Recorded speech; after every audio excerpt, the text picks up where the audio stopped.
뉴스탑 10이 꼽은 5위입니다. 북한의 핵탄두 또 10개 들었다. 이 얘기는 잠시 뒤에 저희가 한번 짚어보도록 하고요. 지난주 트럼프 미국 대통령은 대이란과 북한 문제에서 강한 의견 차이를 보였던 이 존 볼턴 전 국가안보보좌관을 전격 경질했었습니다. 그런데 지금까지도 여전히 서로 뒤끝 장렬입니다. 화면 만나보시죠. He made some very big mistakes when he talked about the Libyan model for Kim Jong-un. That was not a good statement to make. You know, John's known as a tough guy.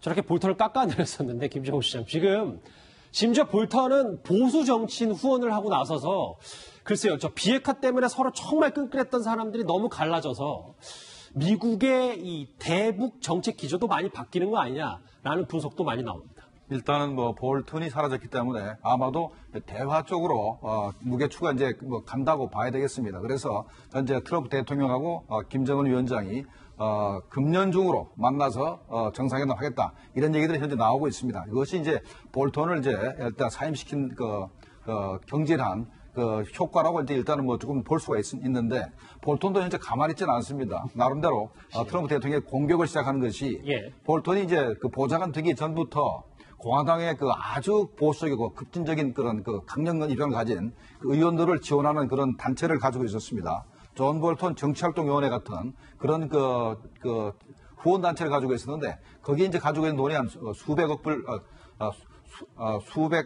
수백만 불 정도 가지고 있습니다. 거기서 공화당의 아주 유력 정치인 그 5명한테 1인당 10,000불씩 일단 후원을 시작했습니다. 이것 자체가 앞으로 이런 의원들을 통해서 또 자기 자신의 그 회고록을 통해서 트럼프 대통령을 공격하려는 거 아닌가 이런 생각이 듭니다.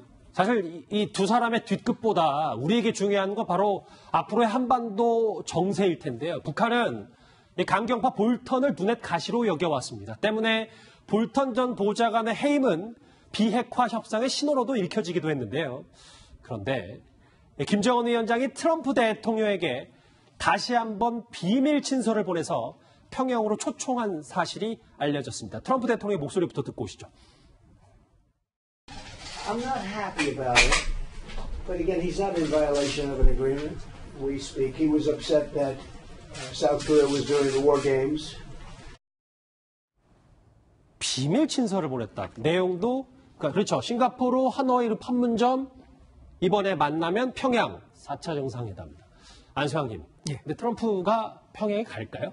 글쎄, 제가 보기에는 거의 반반 정도인데 뭔가 지금 두 지도자 사이에는 이제 지적했듯이 베트남, 싱가포르, 판문점이 있었지만 성과를 하나도 이뤄내지 못했습니다. 아마 평양에 간다면은 그 가는 자체만으로도 좀 깜짝 이벤트가 될 것은 확실하지만 문제는 북한의 비핵화를 과연 평양 가서 유인해낼 수 있느냐 이런 데 대해서는 상당히 회의를 가지겠죠. 제가 볼 땐 그래서 김정은이 바라는 건 뭡니까? 체제 안정입니다. 체제 안정. 즉 미국과 관계 개선이 돼서 외교 관계에서 적어도 영사급 정도 대표부라도 워싱턴과 평양에 만든다면 만족하기 때문에 트럼프가 과연 그런 선물을 들고 평양에 갈 수 있을지 여기에 대해서는 그렇게 확신하기가 어렵습니다. 반반이다. 예.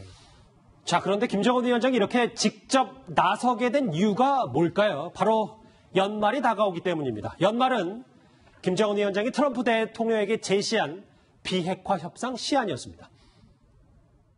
제3차 초미순회 회담을 하자고 한다면 우리로서도 한 번은 더 해볼 용의가 있습니다.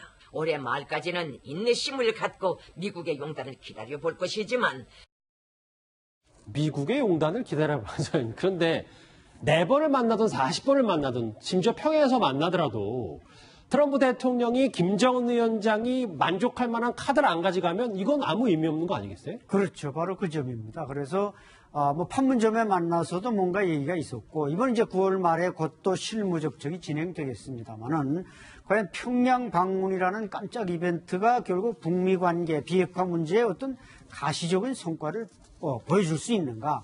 이제 말씀드린 외교적인 절차 이런 걸 몇 가지 도장 찍는 거 가지고는 안 되고 북한이 무슨 또 영변이나 그런 형식적인 비핵화 절차 몇 개 보여주고 미국으로부터 도장을 받아낼 수 있느냐 이런 점에서 볼 때는 아직은 좀 비관적인 면이 많고 결국 내년 대선 포절에 가야 뭔가 북미 관계 윤곽이 드러나지 현재로서는 아무리 연말이 와도 북한이 보여줄 거 미국이 보여줄 거 뭐 평양 방문이라는 이벤트 내놓고는 크게 판문점과 달라질 게 없다. 네, 크게 달라질 것은 없다고 봅니다. 이렇게 트럼프 대통령 평양 와라라는 이 비밀 친서에 관련해서 우리 정부도 이렇게 얘기를 했는데요. 화면 보시면 이 얘기가 나와 있습니다. 예.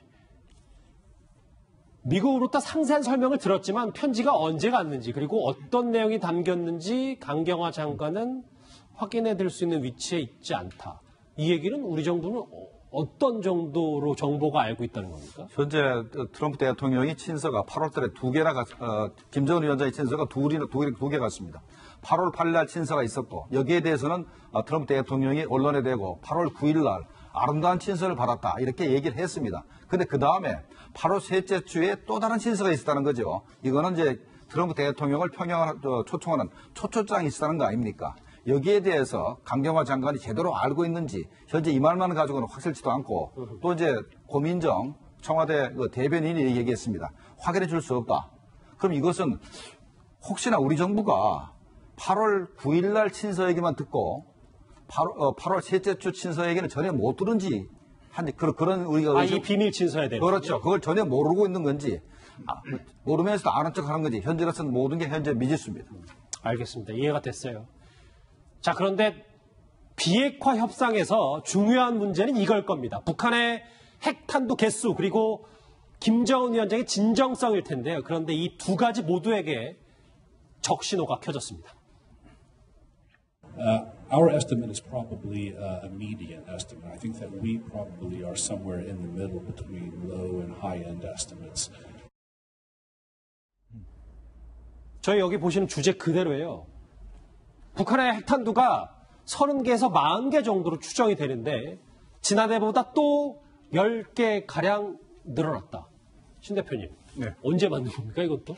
자, 이게 이제 지난해 싱가포르 북미 미북 정상회담을 할 때 그때 한 20-30개 정도 핵탄두가 있을 것이다 라고 국제적으로 예측을 했는데 또 우리 탑10에서도 계속 분석을 했죠. 그래서 최소 60개에서 많으면 100개 정도는 이제 있을 것이다. 지금 1년여가 지났기 때문에 그런 분석을 사실 우리 했습니다. 지금 저기 이제 댄 스미스 소장도 대략적인 숫자다라는 전제를 했고요. 제가 봤을 때 저분의 분석은 아주 보수적이다라고 봅니다. 그러니까 더 많다. 저는 훨씬 더 많을 가능성이 훨씬 더 높다라고 보거든요. 왜냐? 북한 입장에서는 지금 미국과 협상을 하고 하는 과정에서 언제 협상이 타결될지 모르고 만약에 타결된다고 하면은 최대한 뒤로 숨겨놔야 되는데 미국이 인지하고 있는 숫자보다 최대한 더 많이 만들어놔야 나중에 미국과 협상을 하더라도 핵 보유국을 유지를 할 수가 있거든요. 그래서 자신들이 가지고 있는 그 고농축 우라늄 원심 분리기를 최대한 가동시켜서 더 많은 핵탄두의 원료를 만들어 비축해 놓았지 않을까라고 보는 것이 합리적이라고 봅니다. 신 대표님 하나만 더요. 그러면 말씀처럼 30개, 40개보다는 더 많다고 가정하더라도 우리가 좀 주목해야 되는 게 매년 우라늄을 정말 많이 돌려서 10개 이상씩은 꼬박꼬박 만들 수 있는 능력이 북한에 있다는 거잖아요. 있죠. 왜냐하면은 지그프리드 해커 박사가 본 원심 분리기가 2,000개, 그리고 분강, 강선지국에 그보다 2배 이상이 있다고 했으니까 다 포함한 10,000개가량의 원심 분리기가 있어요. 그걸 만약에 북한이 계속 돌린다면은 1년에 10개 아니라 20개 이상도 만들 수 있죠. 그래서 최대 100개다라는 이야기도 나오는 겁니다. 그럼 앞으로 트럼프 대통령 만나기 전까지 이 부분에 대해서는 북한이 정말 신경을 많이 쓰겠네요. 도장 찍기 전까지, 그리고 IAEA에서 실사단이 들어오기 전까지는 아마 그 전날 밤까지도 만들 거라고 저는 봅니다. 알겠습니다. 북한의 핵탄두가 또 10개나 늘어났다. 두 번째 이슈 외교안보 소식으로 짚어봤습니다.